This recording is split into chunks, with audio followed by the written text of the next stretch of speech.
Herr Bartosek, Sie haben Ihr ganzes Berufsleben in der Wissenschaft verbracht und sich dabei immer auch noch mit den Themen Jenseits und Leben nach dem Tode auseinandergesetzt. Welchen Stellenwert haben diese existenziellen Grundsatzfragen im Mainstream von wissenschaftlichen Kreisen?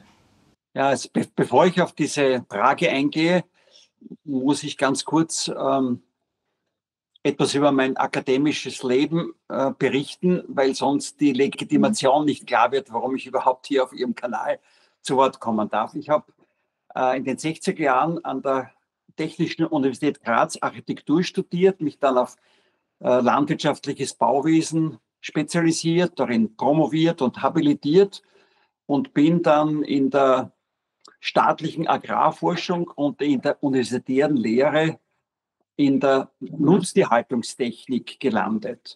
Und hier geht es nicht nur um Arbeits- und Betriebswirtschaft, um Bau- und Haltungstechnik, um Tiermedizin und das Verhalten der Tiere, sondern es geht auch um Ethik. Es geht darum, wie wir mit unserer Mitwelt, nämlich den Mitgeschöpf Tier und unserer Umwelt, umgehen sollen und warum.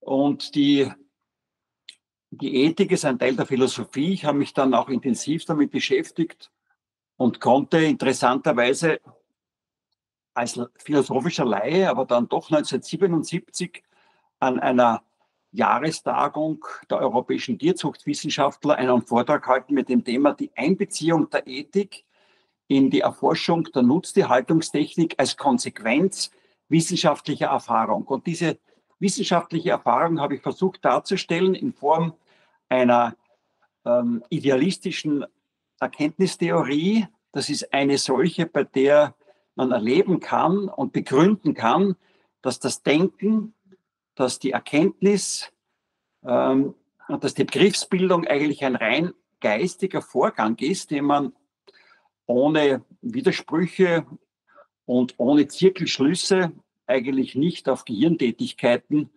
oder auf sprachliche Konventionen zurückführen kann. Und diese wissenschaftliche Erfahrung als geistiges Prinzip der Erkenntnis weist natürlich auf eine geistige Welt hin, aus der wir die Begriffe nehmen, die wir zur Bestimmung der Welt in Betracht ziehen. Und aus dieser wissenschaftlichen Erfahrung erwächst dann auch die Ehrfurcht vor diesem Geist, aus dem wir die Begriffe nehmen. Und aus dieser Ehrfurcht wiederum wird eine ethische Haltung begründet. Auf dem Weg dorthin hatte ich das Glück, an der Architekturschule der Technischen Universität Graz akademische Lehrer haben zu dürfen, die geisteswissenschaftliche Fragestellungen und geisteswissenschaftliche Erkenntnisse vermittelten. Zum Beispiel der Kunsthistoriker und Philosoph Hans Riehl, der war ein Schüler von Ottmar Spahn, und der Ottmar Spahn hat schon in der ersten Hälfte des 20. Jahrhunderts ein ganzheitliches Verfahren entwickelt, mit dem man nicht experimentelle Forschungsfragen erfolgreich bearbeiten kann. Und damit habe ich dann auch meine Doktorarbeit, da ging es um die Probleme der Nutztierhaltung, der Massentierhaltung, der Intensivtierhaltung und die Entwicklung tiergerechter Haltungstechniken bearbeiten können. Oder Otto Julius Hartmann, ein Biologe und Philosoph, der nach seiner Pensionierung noch lange an der Grazer Technik Abendvorlesungen gehalten hat, und der hat 1971 ein ganzes Semester über Nahtod und Nachtoderfahrungen berichtet. Er hat eine eigene große Fallsammlung, die er dann auch 1975 in dem Buch Die Geisterwelt ist nicht verschlossen publiziert hat. Und das hat ein enormes Interesse in mir geweckt. Ich habe dann mich weiter vertieft und weiter gelesen.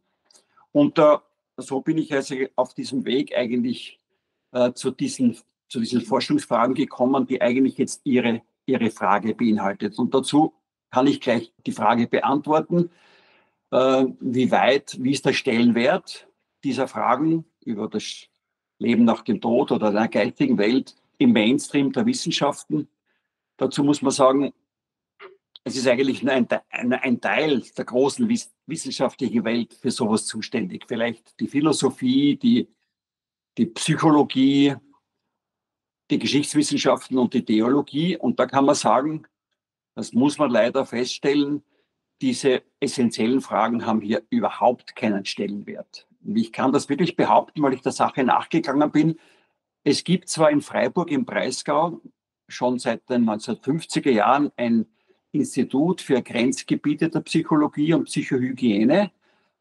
Das ist zwar ein Verein, aber er ist angeschlossen an die Universität. Im Rahmen der Universitätsbibliothek gibt es einen großen Sondersammelbereich Parapsychologie, der von diesem Institut gesammelt wird. Die größte überhaupt auf der Welt mit 70.000 Bänden derzeit. Jedes Jahr kommen 1.300 Bände dazu, 250 Periodika werden dort gesammelt. Und trotzdem muss man sagen, dass im akademischen Bereich dieses Thema keinen Stellenwert hat und nicht nur keinen Stellenwert hat, sondern eigentlich totgeschwiegen wird. Ich habe 2015 vier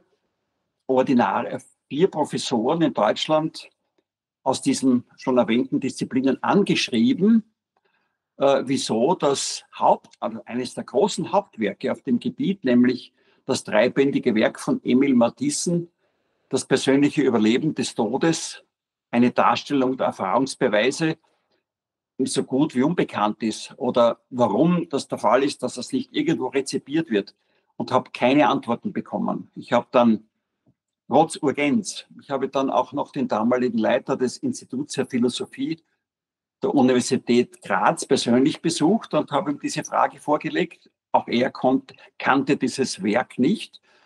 Und nachdem ich ihm dann ein bisschen erzählt habe, dass hier auch ein großer Teil des Umfangs darin besteht, dass mediale Durchgaben von Verstorbenen kritisch ausgewertet worden ist, hat er das sofort abgetan, hat er gesagt, also die Parapsychologie, die Mathiesen noch Metapsychologie nannte, ist eine tote Wissenschaft oder Pseudowissenschaft und alles Mediumistische sei Betrug oder Selbstbetrug. So kommt man nicht weiter. Die Probleme auf diesem Gebiet werden von der akademischen Welt nicht bearbeitet. Es gibt in Cambridge einen deutschstämmigen Professor, der heißt Andreas Sommer, der sich intensiv aus wissenschaftsgeschichtlicher, medizingeschichtlicher Sicht mit diesem großen Werk, mit diesen vielen Publikationen aus dem Gebiet befasst und inzwischen einen Internetblog betreibt, der heißt forbiddenhistories.com. Und hier zeigt er eben in seinen Beiträgen auf, dass er spricht ja wörtlich sozusagen von Auslöschungsparadigma, dass das sehr bedauerlich ist, weil es ja dem Erkenntnisstreben der Moderne eigentlich nicht gerecht wird und weil es auch erkenntniswissenschaftlich nicht begründet werden kann. Also es ist eigentlich eine traurige Tatsache, dass dieses wichtige Thema im akademischen Bereich totgeschwiegen wird. Man kann sich jetzt natürlich fragen, warum ist das so? Ich glaube also, auch das kann man historisch belegen und mit Daten belegen, dass ein großer Einfluss geht von der etablierten universitären Theologie aus, die nichts damit zu tun haben will oder das eben auch als unseriös darstellt, was mit den eigenen Lehren nicht übereinstimmt. Und dann muss man sagen, das zusammengesammelte Material, das Datenmaterial und die vielen Theorien, die es dazu gibt, ist ein so umfangreiches und kompliziertes Gebiet, dass es jahrelange Studien bedürfte, da wirklich kompetent drin zu sein. Und dazu gibt es weder ein Curriculum auf einer Universität, noch Institute, noch Forschungsstellen, noch Fördergelder. Also das ist zwar traurig, aber eine Tatsache. Umso erfreulicher ist es, dass Sie sich jetzt schuldig damit jetzt so intensiv befassen. Herr Bartosek, in früheren Zeiten haben Kirchendogmen das Leben der Menschen bestimmt. Heute bekommt man den Eindruck, dass nun die Wissenschaft neue Glaubensdogmen aufstellt, die nicht bestritten werden dürfen. Ich nenne da zum Beispiel die Evolutionstheorie. Was ist Ihre Sicht dazu? Die kirchlichen Dogmen können mit der Evolutionstheorie nicht direkt verglichen werden. Also kirchliche Dogmen sind im Prinzip nicht wissenschaftlich begründete feste Glaubenssätze, während die Evolutionstheorie seit über 150 Jahren von zahlreichen Wissenschaftlern aus sehr verschiedenen Disziplinen, Botanik, Zoologie, Genetik, Molekularbiologie, Paläontologie, entwickelt wird und zusammengetragen wird. Zahlreiche Wissenschaftler arbeiten daran. Und trotzdem ist es aber so, Sie haben mit Ihrer Frage schon etwas angedeutet, dem man zustimmen muss, dass die Verallgemeinerung der Gesamtsicht durch populärwissenschaftliche Fachbücher, die dann über Schulbücher werden heute ja auch, gibt es ein Zulassungsverfahren und über wissenschaftliche Redaktionen der Medien auch in die Allgemeinheit dringen, schon sehr dogmenhaft eigentlich vertreten werden. Wobei das nicht gerechtfertigt ist. Die moderne Evolutionstheorie heißt eigentlich die erweiterte synthetische Theorie der Evolution und besteht aus 4 Teilbereichen. Wobei eigentlich die ersten 3 außer Streit stehen. Nur die 4., da gibt es Probleme in der Interpretation, finde ich. Die ersten 3 Bereiche sind einmal die Entwicklungslehre, dass sich das ganze Leben über lange Zeiträume von einfachen Formen zu weiterentwickelt haben. Dann die Abstammungslehre, dass alle Arten lebender Organismen von einer oder wenigen Urformen abstammen und daher ein durchgängiger sozusagen Abstammungsfaden vorhanden ist. Das 3. ist die Lehre von der erblichen Variabilität der Arten. Das ist die Grundlage dafür, dass die Individuen sich unterschiedlich weitervererben, auch ein und derselben Art. Und der 4. Teil, das ist die Selektionstheorie, nämlich die Behauptung oder die Meinung, dass sie im Zuge von diesen zufälligen Veränderungen der Erbsubstanz sich jeweils die an die Umgebung besser angepassten weiter vermehren können, dadurch die Arten sich ändern und neue Arten entstehen. Das ist die sogenannte Selektionstheorie. Und die hat viele gute Argumente auf ihrer Seite, aber hat auch ganz grobe Mängel, die in der Verallgemeinerung und vor allem mit der materialistischen Deutung des Datenmaterials eigentlich erkenntniswissenschaftlich nicht akzeptiert werden müssen. Wenn ich von materialistischer Deutung spreche, muss ich darauf hinweisen, dass es Untersuchungen gibt aus den USA, wonach 92% aller Naturwissenschaftler und 96% aller biologischen Naturwissenschaftler, das sind diejenigen, die an Universitäten, akademischen Einrichtungen lehren und in wissenschaftlichen Gesellschaften zusammenarbeiten, bekennende Atheisten sind. Und das hat natürlich Folgen.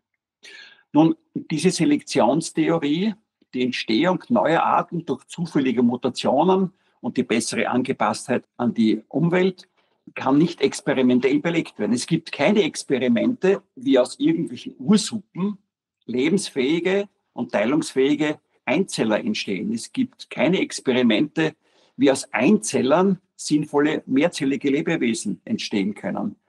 Es gibt keine Experimente, wie die Erbsubstanz, also die in den 1950er Jahren entschlüsselte Doppelhelix der DNA-Stränge, die sich im Laufe der Evolution um das 1000-fache verlängert hat. Also gegenüber einem Einzeller hat das Säugetier eine 1000-fach längere DNA. Wie solche Verlängerungen durch zufällige Mutationen einzelner Gene auf der an sich vorerst kurzen DNA, wie sich das verlängern kann, gibt es keine Experimente.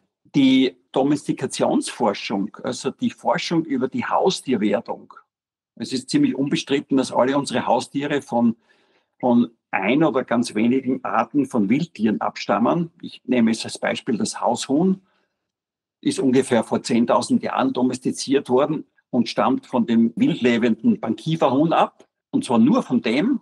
Beim Haushuhn beobachten wir in der Domestikation, dass aus einer wildlebenden Art durch die züchterische Tätigkeit des Menschen eine sehr große Anzahl an Ziergeflügel entstanden ist, von Raufußhühnern bis zu indischen Kampfhühnern, von den extremen Legehennen bis zu den Mastrassen, die unterscheiden sich extrem im Ausschauen und trotzdem sind es immer genetisch Haushühner. Also von ein und derselben Art. Trotz 10.000 Jahre alter Selektion von Mutationen. Also das spricht eigentlich ein Beleg dafür, dass nicht neue Arten entstehen können. Es gibt in der Domestikation keine neuen Arten. Dann kommt dazu, dass zahlreiche Schmuckformen in der Natur, wie zum Beispiel das wunderbare Gefieder von Fasanen oder von Pfauen, das Schmuckgefieder von Vogelarten oder die Symmetrie oder die Farbenpracht von Pflanzen nicht erklärt werden können durch irgendwie eine bessere Angepasstheit. Adolf Bortmann, ein weltberühmter Zoologe von der Universität Basel, hat das sehr genau beschrieben und spricht hier von zweckfreien Sinngestalten, die man nicht, oder wo die Behauptung, das wäre dann ein besser angepasst, eigentlich ein Zirkelschluss ist. Das besser angepasst hat überlebt und weil es überlebt hat, war es besser angepasst. Wenn wir zum Beispiel das Ziergefieder von Fasanen hernehmen, wird damit argumentiert, dass die schönere Gefieder haben, bei den weiblichen Tieren eine bessere Fortpflanzungschance haben.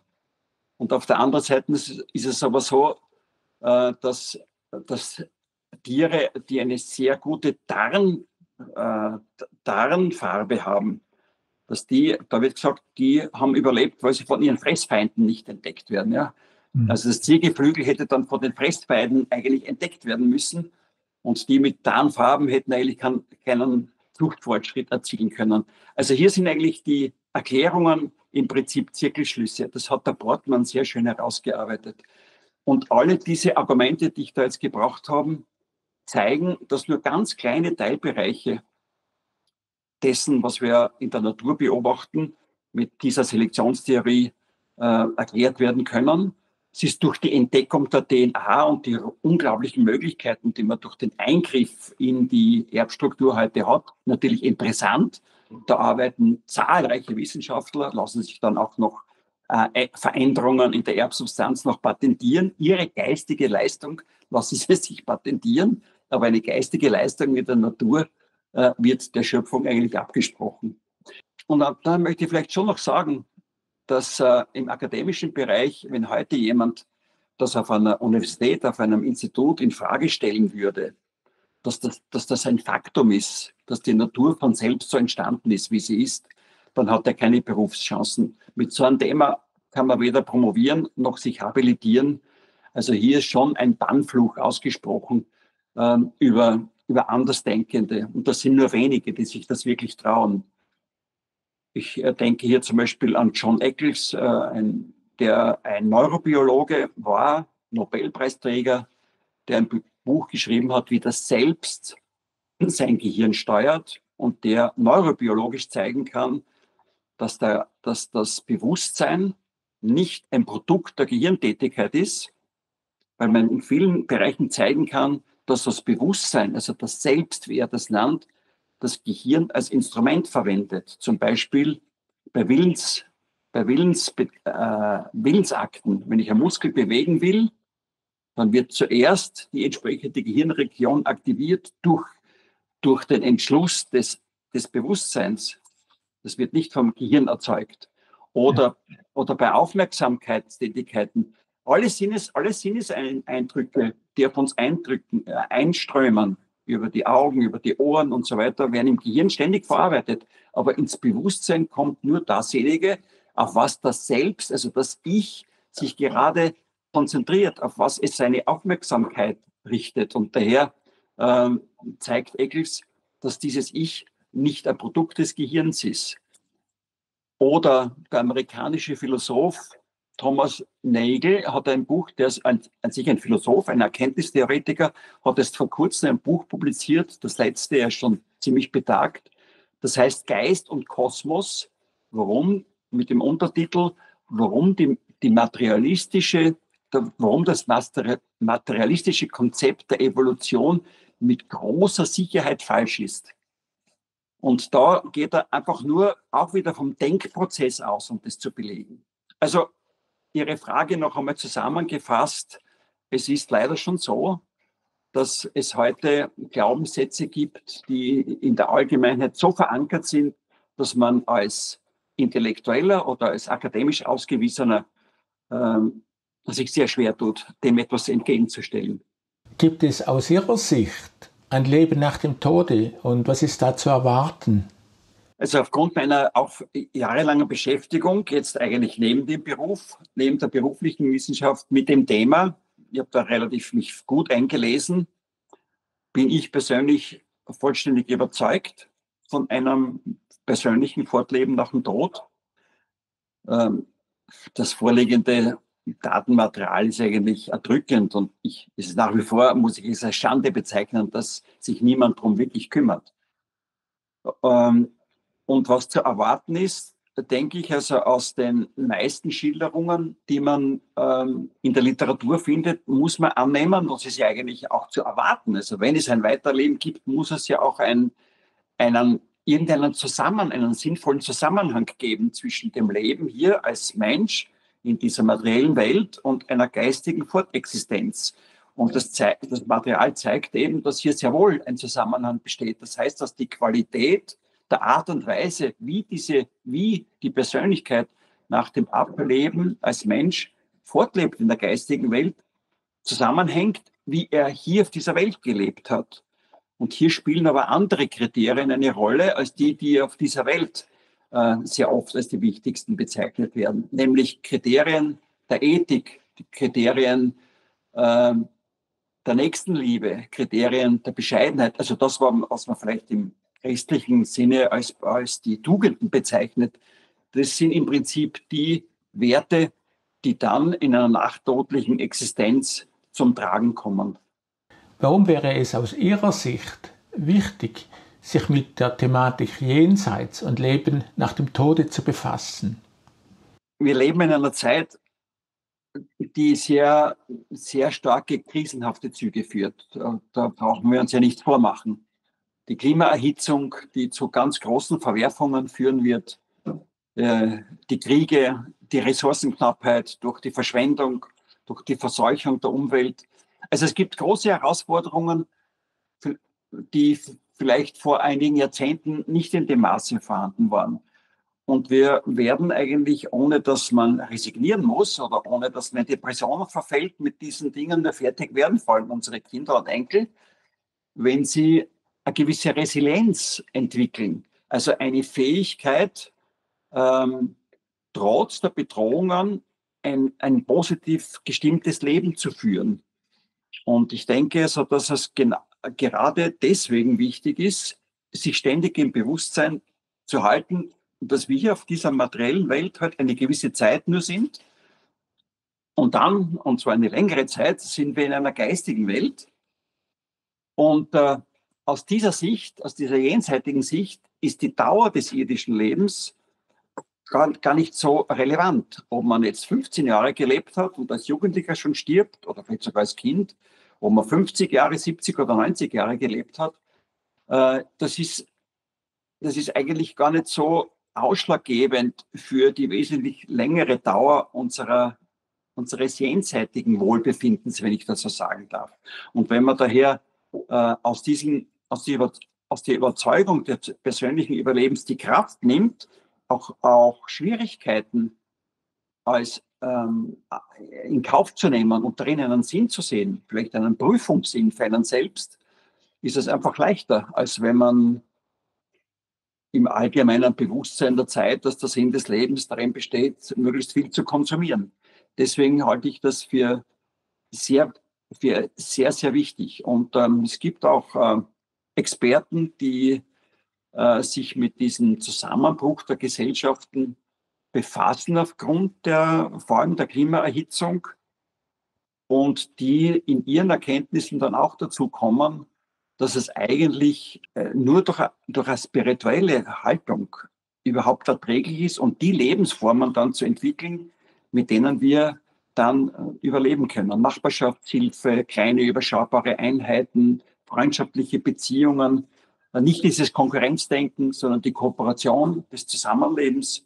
Und das ist mit einem Weltbild, das von einem persönlichen Überleben des Todes ausgeht, einfacher, also, wenn ich vielleicht so da, aber einfacher zu bewerkstelligen. Ja? Und es ist einfach schlüssig. Was hat das Leben auf dieser Welt und all das Leid für einen Sinn, wenn das nicht in einem größeren Zusammenhang gesehen werden kann? Und als Wissenschaftler und als rational Denkender habe ich das Glück gehabt, eben eine Sicht zu entwickeln, die dieses Jenseits mit einschließt. Herr Bartoszek, herzlichen Dank für das Gespräch. Ich danke Ihnen herzlich und ich wünsche Ihnen für Ihre weitere Arbeit auf diesem so wichtigen Gebiet alles Gute.